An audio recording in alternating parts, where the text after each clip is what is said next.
നമസ്കാരം. UDFിനെ തകർക്കാൻ RSP. കൊല്ലത്തിന് എന്തും ചെയ്യും CPM എന്നൊരു സ്ഥിതിവിശേഷത്തിലേക്ക് എത്തിച്ചേർന്നിരിക്കുന്നു. നമുക്കറിയാം, കൊല്ലവുമായി ബന്ധപ്പെട്ട് വരുന്ന വിഷയങ്ങളിൽ RSPയുടെ നിലപാടുകൾ പലപ്പോഴും വളരെ ശക്തമായിരുന്നു. RSP സ്വീകരിക്കുന്ന നിലപാടുകൾ, RSPയുടെ സീറ്റുകൾ, RSPയുമായി ബന്ധപ്പെട്ട് വരുന്ന വിഷയങ്ങൾ, ബേബി ജോണുമായി ബന്ധപ്പെട്ട് വരുന്ന വിഷയങ്ങളൊക്കെ കൊല്ലത്തുകാർക്ക് അവരുടെ ഹൃദയത്തോട് ചേർത്ത് വയ്ക്കപ്പെടുന്നതാണ്. ഇപ്പോൾ RSPയുടെ നേതാക്കളായിട്ടുള്ള അസീസ് ആണെങ്കിലും ഷിബു ബേബി ജോൺ ആണെങ്കിലും പ്രേമേന്ദ്രൻ ആണെങ്കിലും ഒക്കെ അങ്ങനെ എടുത്തു പറയാൻ പറ്റുന്ന ചില പേരുകളാണ് RSPയുമായി ബന്ധപ്പെട്ടിട്ട്. UDFിനെ തകർക്കുവാൻ RSP തയ്യാറാകുമോ എന്ന് ചോദിച്ചാൽ ഒരിക്കലും അങ്ങനെ ഒരു സാഹചര്യം നിലവിലെ സാഹചര്യത്തിൽ ഉണ്ടാകില്ല. കാരണം RSP എപ്പോഴും UDF എന്ന് പറയപ്പെടുന്ന ആ മുന്നണി സംവിധാനവുമായിട്ട് ചേർന്ന് പോകുന്ന ഒരു രാഷ്ട്രീയ പ്രസ്ഥാനമാണ്. പക്ഷെ ചരിത്രത്തിൽ ഇടതുപക്ഷത്തോട് അല്ലെങ്കിൽ ഇടതുപക്ഷത്തെ നെഞ്ചത്തോട് ചേർത്ത് വയ്ക്കുന്ന പാരമ്പര്യമാണ് കൊല്ലത്തിന് പലപ്പോഴും പറയാറുള്ളത്. അവിടെയാണ് RSPയുടെ ഇടപെടലുകൾ ഉണ്ടാകുന്നത്. ഇടതുപക്ഷത്തുണ്ടായിരുന്ന RSP അതേ സമീപനമാണ് അവിടെ സ്വീകരിച്ചിരുന്നത്. എന്നാൽ അവർ ആ ഇടതുപക്ഷത്ത് നിന്ന് മാറി UDFിനോടൊപ്പം ചേർന്നപ്പോൾ പലപ്പോഴും അവർക്ക് അത്തരത്തിലുള്ള സമീപനങ്ങൾ സ്വീകരിക്കുവാനോ അത്തരത്തിലുള്ള വിജയങ്ങൾ നേടിയെടുക്കുവാനോ RSPക്ക് കഴിഞ്ഞിട്ടില്ല എന്നുള്ളത് യാഥാർത്ഥ്യമാണ്. അപ്പോഴും അവിടെ ഇടതുപക്ഷത്തെ നെഞ്ചത്തോട് ചേർത്ത് വയ്ക്കുന്ന ഒരു പാരമ്പര്യം കൊല്ലത്തുകാർക്കുണ്ട്, അല്ലെങ്കിൽ കൊല്ലത്തിനുണ്ട് എന്നുള്ളതാണ്. പക്ഷേ ഈ കഴിഞ്ഞ തദ്ദേശ സ്വയംഭരണ തെരഞ്ഞെടുപ്പിലെ ഫലങ്ങൾ എന്ന് പറയപ്പെടുന്നത് മറ്റു രണ്ട് മുന്നണികൾക്ക് നൽകുന്ന പ്രതീക്ഷ എന്ന് പറയപ്പെടുന്ന ചെറുതല്ല എന്നുള്ളതാണ്. അതിനാൽ തന്നെ ഇഞ്ചോടിഞ്ച് പോരാട്ടത്തിനാകും നിയമസഭാ തെരഞ്ഞെടുപ്പിൽ കൊല്ലം എന്ന് പറയപ്പെടുന്ന ജില്ല സാക്ഷ്യം വഹിക്കാൻ പോകുന്നത് എന്നതിൽ തർക്കമില്ല. സംസ്ഥാന തലത്തിൽ UDF തരംഗം അത് ഉണ്ടായ വർഷങ്ങളിൽ പോലും ഇടതുപക്ഷത്തെ വിടാതെ ചേർത്ത് പിടിച്ചിട്ടുണ്ട് കൊല്ലം പലപ്പോഴും പലവട്ടം. കഴിഞ്ഞ നിയമസഭാ തെരഞ്ഞെടുപ്പിൽ 11 സീറ്റിൽ 9 LDFിനായിരുന്നു. എന്നാൽ തദ്ദേശ തെരഞ്ഞെടുപ്പിലേക്ക് വരുമ്പോൾ 5 മണ്ഡലത്തിൽ UDF കരുത്ത് കാട്ടി എന്നുള്ളത് ഞെട്ടിച്ചിട്ടുണ്ട് CPMനെ. അപ്പോൾ അതിനാൽ തന്നെ നിയമസഭാ സ്ഥാനാർത്ഥികളെ സംബന്ധിച്ച് CPM CPI നേതാക്കൾ ഇതിനോടകം തന്നെ വലിയ ചർച്ചകൾ ആരംഭിച്ചിരിക്കുകയാണ്. കാരണം ഈ കൊല്ലം പോലുള്ളവ, കോഴിക്കോട് പോലുള്ള നിയമസഭകൾ പിടിച്ചെടുത്താൽ മാത്രമേ അധികാരത്തിലേക്ക് എത്താൻ കഴിയൂ എന്നുള്ള കാര്യത്തിൽ തർക്കമില്ല. കാരണം കൊല്ലം പോലുള്ള മണ്ഡലത്തിൽ 11 സീറ്റും പിടിച്ചെടുത്തു കഴിഞ്ഞാൽ പിന്നെ കോഴിക്കോട് മാത്രം നോക്കിയാൽ, കോഴിക്കോട് കൂടി ലഭിക്കുകയാണെന്നുണ്ടെങ്കിൽ ബാക്കിയുള്ള 12 ജില്ലകളിൽ നിന്ന് ലഭിക്കാവുന്ന 8 സീറ്റുകൾ വെച്ചാണെങ്കിൽ കൂടിയും ഭരണത്തിലേക്ക് എത്താൻ ഇവർക്ക് കഴിയുമെന്നുള്ളതാണ്. അപ്പോൾ അങ്ങനെ ഏറ്റവും കൂടുതൽ ശ്രദ്ധ കേന്ദ്രീകരിക്കുന്ന അല്ലെങ്കിൽ ഇടതുപക്ഷത്തോട് ഏറ്റവും അടുത്ത് നിൽക്കുന്ന ഒരു ജില്ലയാണ് കൊല്ലം എന്ന് പറയപ്പെടുന്നത്. പക്ഷെ അവിടെയാണ് ഈ തദ്ദേശ സ്വയംഭരണ തെരഞ്ഞെടുപ്പിൽ UDF 5 മണ്ഡലങ്ങളിൽ അവരുടെ കരുത്ത് കൂട്ടിയിരിക്കുന്നത്.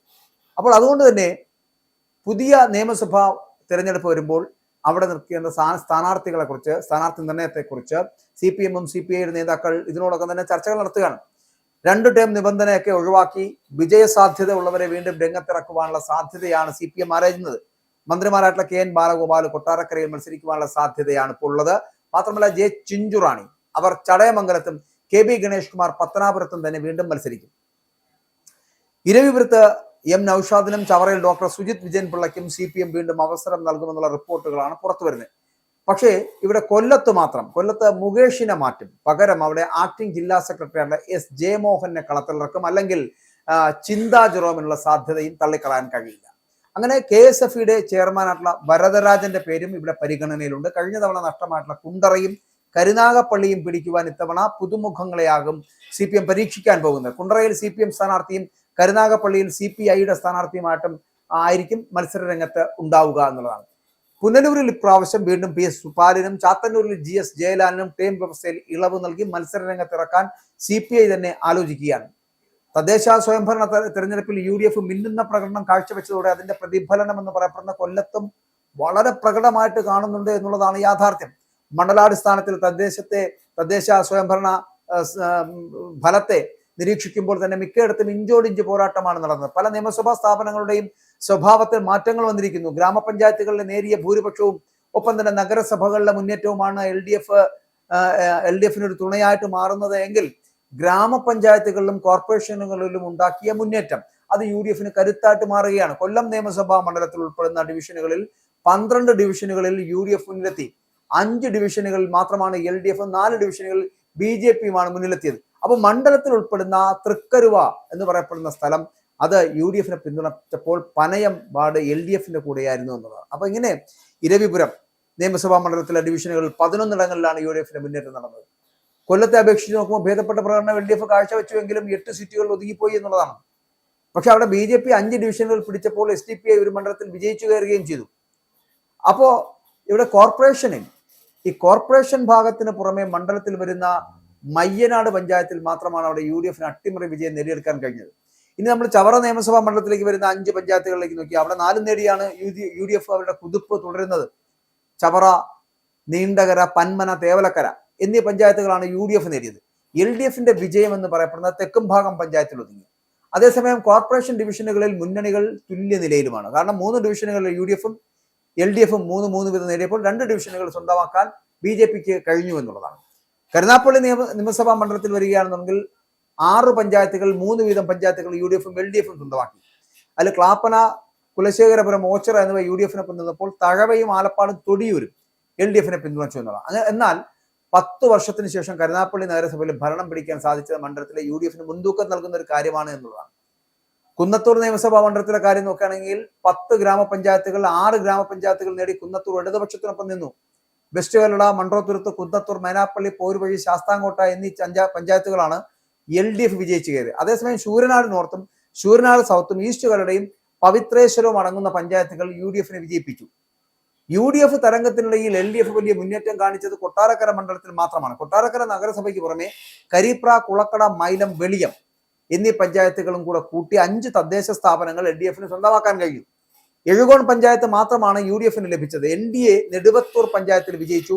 ഉമ്മന്നൂർ പഞ്ചായത്തിൽ UDF LDF തുല്യ നിലയിലാവുകയും ചെയ്തു. ഇനി പത്തനാപുരത്തിലേക്ക് പോയി കഴിഞ്ഞാൽ പത്തനാപുരം നിയമസഭാ മണ്ഡലത്തിലെ 8 തദ്ദേശ സ്ഥാപനങ്ങളിൽ 6 UDF ആണ് വിജയം നേടിയത്. പത്തനാപുരം, പട്ടാഴി, വടക്കേക്കര, പിറവന്തൂർ, തലവൂർ, മേലില എന്നീ പഞ്ചായത്തുകളിലാണ് വിജയിച്ചത് UDF. വിളക്കുടിയും വെട്ടിക്കവരയും ഈ 2 പഞ്ചായത്തുകൾ LDF വിജയിക്കാൻ കഴിഞ്ഞു എന്നുള്ളതാണ്. പുനലൂർ മണ്ഡലത്തിൽ വരികയാണെങ്കിൽ LDF തന്നെ മുന്നേറ്റം അവിടെ. അതായത് പുനലൂർ നഗരസഭ, അഞ്ചല്, ആര്യങ്കാവ്, ഏരൂര്, കരുവാളൂർ, തെന്മല എന്നീ പഞ്ചായത്തുകളും LDF സ്വന്തമാക്കുന്നു. UDF വിജയം ഇടമുളയ്ക്കൽ, കുളത്തുപുഴ എന്നീ പഞ്ചായത്തുകളിൽ മാത്രമായിട്ട് ഒതുങ്ങുകയും ചെയ്തു. കുണ്ടറ നിയമസഭാ മണ്ഡലത്തിൽ അത് UDF മണ്ഡലമാണ്. പക്ഷെ അവിടേക്ക് പോകുമ്പോൾ 7 ഗ്രാമപഞ്ചായത്തുകളിൽ 4 പഞ്ചായത്തുകൾ UDF 3 പഞ്ചായത്തുകൾ LDF വിജയിച്ചു. ഇളമ്പള്ളൂർ, കുണ്ടറ, നെടുമ്പന, തൃക്കോവിൽവട്ടം ഇവ UDF പിന്തുണച്ചപ്പോൾ കൊറ്റങ്കര, പേരയം, പെരിനാട് എന്നിവ LDF വിജയിപ്പിച്ച മണ്ഡലങ്ങളാണ്. ഇനി ചാത്തന്നൂരിൽ വരികയാണെങ്കിൽ ചാത്തന്നൂർ നിയമസഭാ മണ്ഡലത്തിൽ വലിയ മുൻതൂക്കവുമായിട്ട് LDF നേടുന്ന കാഴ്ചയുണ്ടായി. പരവൂർ നഗരസഭ പിടിച്ചെടുത്തു. ചാത്തന്നൂർ, ആദിച്ചനല്ലൂർ, പൂതക്കുളം, കല്ലുവാതുക്കൽ എന്നീ 4 ഗ്രാമപഞ്ചായത്തുകൾ വിജയിച്ചു. UDF വിജയം എന്ന് പറയപ്പെടുന്ന പൂയപ്പള്ളി പഞ്ചായത്തിൽ മാത്രം ഒതുങ്ങി. ചിറക്കരയിൽ NDA വിജയിക്കുകയും ചെയ്തു. അപ്പോൾ LDF കോട്ടയായിട്ടുള്ള ചടയമംഗലത്ത് നിയമസഭാ മണ്ഡലത്തെ തുല്യ നിലയിൽ LDF UDF 8 ഗ്രാമപഞ്ചായത്തുകൾ 4 വീതം ഇരു മുന്നണികൾ നേടിയെന്നുള്ളതാണ്. അലയമണ്ണും ചിതറയും ഇളമാടും നിലമേലും UDF നേടിയപ്പോൾ ചടയമംഗലം, ഇട്ടിവ, കടയ്ക്കാൽ, വെളിനെല്ലൂർ എന്നിവ LDF നേടുകയും ചെയ്തു. ഇവിടെ ഈ ത്രിതല തദ്ദേശ തെരഞ്ഞെടുപ്പിന്റെ ചരിത്രത്തിലെ ജില്ലയിലെ തന്നെ ഏറ്റവും മികച്ച വിജയമായിട്ട് UDF നേട്ടം കൊയ്തപ്പോൾ പല നിയമസഭാ സ്ഥാപനങ്ങളുടെയും സ്വഭാവത്തിൽ മാറ്റങ്ങൾ വന്നിട്ടുണ്ട് എന്നുള്ളത്. അതിനാൽ തന്നെ ചരിത്രം തിരുത്താനാണ് ഇക്കുറി UDF പടപ്പുറപ്പാട്. UDF sitting MLA PC Vishnunath കുണ്ടറയിലും CR മഹേഷ് കരുനാഗപ്പള്ളിയിലും വീണ്ടും ജനവിധി നേടാൻ പോകുന്നു. ചവറയിൽ RSPയുടെ ഷിബു ബേബി ജോണും കുന്നത്തൂരിൽ ഉല്ലാസ് കോവൂരിനെയും വീണ്ടും രംഗത്തിറക്കാനാണ് RSPയുടെ നീക്കം എന്ന് പറയപ്പെടുന്നത്. കൊല്ലത്ത് ബിന്ദുകൃഷ്ണയും പത്തനാപുരത്ത് ജ്യോതികുമാർ ചാമക്കാലയും ചടയമംഗലത്ത് MM നസീറും വീണ്ടും മത്സരിക്കുവാനുള്ള സാധ്യതയുണ്ട്. BJPയിലേക്ക് വന്നു കഴിഞ്ഞാൽ അവിടെ തദ്ദേശ തെരഞ്ഞെടുപ്പിലെ ഫലങ്ങൾ നൽകുന്നത് ശുഭ പ്രതീക്ഷ തന്നെയാണ്. നിലവിലെ ഒരു ട്രെൻഡ് വെച്ചിട്ട് കഴിഞ്ഞ 2 തവണ 2ാം സ്ഥാനത്തെത്തിയ ചാത്തന്നൂരിൽ ഇക്കുറി അക്കൗണ്ട് തുറക്കാനാകുമെന്നുള്ള ഒരു പ്രതീക്ഷയിലാണ് നേതൃത്വത്തിന്റെ പോക്ക് എന്ന് പറയപ്പെടുന്നത്. BJP ദക്ഷിണ മേഖലാ പ്രസിഡന്റായിട്ടുള്ള BB ഗോപകുമാരൻ തന്നെയാണ് 3ാം തവണയും ഇവിടെ സാധ്യത. കൊല്ലത്ത് സംസ്ഥാന വക്താവായിട്ടുള്ള കേണൽ S ഡിന്നിയെ കൂടെ പരിഗണിക്കുന്നുണ്ട് എന്നുള്ളതാണ്. അപ്പോൾ കൊല്ലം എന്ന് പറയപ്പെടുന്ന മണ്ഡലത്തിലേക്ക് എത്തപ്പെടുമ്പോൾ RSPയുടെ നിലപാടുകൾ തന്നെയായിരിക്കും UDF പിന്തുണയ്ക്കുക എന്നുള്ള കാര്യത്തിൽ തർക്കമില്ല. ഇപ്പോഴത്തെ ഒരു അവസ്ഥയിൽ ഏകദേശം 11 ഇടങ്ങളിൽ നോക്കിക്കഴിഞ്ഞാൽ ഒരു 5 ഇടങ്ങളിൽ പ്രത്യക്ഷമായിട്ടുള്ള ഭൂരിപക്ഷത്തിലേക്ക് എത്തുവാൻ UDF കഴിയുന്നുണ്ട്. പക്ഷെ അവിടെ RSPക്കുള്ളിൽ ഒരു തമ്മിലടി ഉണ്ടാകാതിരുന്നാൽ അവർക്ക് കുറച്ചുകൂടി ശ്രമകരമല്ലാതെ വിജയിച്ചു കയറാൻ കഴിയും കൊല്ലം. പക്ഷേ UDF തകർന്നു പോകുന്ന ഒരു സാഹചര്യം എന്ന് പറയപ്പെടുന്ന RSPക്കുള്ളിൽ ഏതെങ്കിലും തരത്തിലുള്ള തമ്മിലടി ഉണ്ടാവുകയോ ഒപ്പം കോൺഗ്രസിനകത്ത് തമ്മിലടി രൂക്ഷമാവുകയോ ചെയ്യുന്ന ഒരു സാഹചര്യം ഉണ്ടായാൽ UDF എന്ന് പറയപ്പെടുന്ന സംവിധാനം തകർന്നു പോകും. അത് RSP തകർക്കുന്നതല്ല, UDF താനെ തകർന്നു പോകുന്നത് എന്നുള്ളതാണ്. അതുകൊണ്ട് തന്നെ കൊല്ലത്ത് എന്ത് വിധേനയും ആ കൊല്ലം പിടിച്ചെടുക്കുക എന്നുള്ളത് ഇരു മുന്നണികൾക്കും ബാലികേറ മലയാണ്. എന്നാൽ കൂടിയും UDF ഒരു പ്രത്യേക ആത്മവിശ്വാസം കൂറിയിട്ടുണ്ട്. അവർക്ക് അവിടെ നേടിയെടുക്കാൻ കഴിയുമെന്നുള്ളത്. പക്ഷേ എന്നും ചരിത്രത്തിൽ ഇടതുപക്ഷത്തെ നെഞ്ചോട് ചേർത്തിട്ടുള്ള പാരമ്പര്യമുള്ള മണ്ഡലമാണ് കൊല്ലം എന്ന് പറയപ്പെടുന്നത്. അതുകൊണ്ട് തന്നെ കൊല്ലം കൈവിടില്ല എന്നുള്ളൊരു ആത്മവിശ്വാസത്തിലാണ് CPM മുന്നോട്ട് പോകുന്നത്. പക്ഷേ ഇവിടെയൊക്കെ ഉള്ള സ്ഥാനാർത്ഥി നിർണയം, ജനങ്ങൾ സ്വീകരിക്കുന്ന സ്ഥാനാർത്ഥികൾ ഇവരൊക്കെയാണെങ്കിൽ മാത്രമേ LDF കൊല്ലത്ത് നിന്ന് വിജയിച്ചു കയറാൻ കഴിയൂ ഈ കുറി എന്നുള്ള കാര്യത്തിൽ തർക്കമില്ല. എന്നാൽ UDF കുറച്ചുകൂടി മേൽക്കൈ അവിടെ ലഭിക്കുവാനുള്ള സാധ്യതയുണ്ട്. മാത്രമല്ല RSPയിലെ ഷിബു ബേബി ജോൺ അടക്കമുള്ളവർ വിജയിച്ചു കയറുവാനുള്ള സാധ്യതയും വളരെ കൂടുതലാണ്.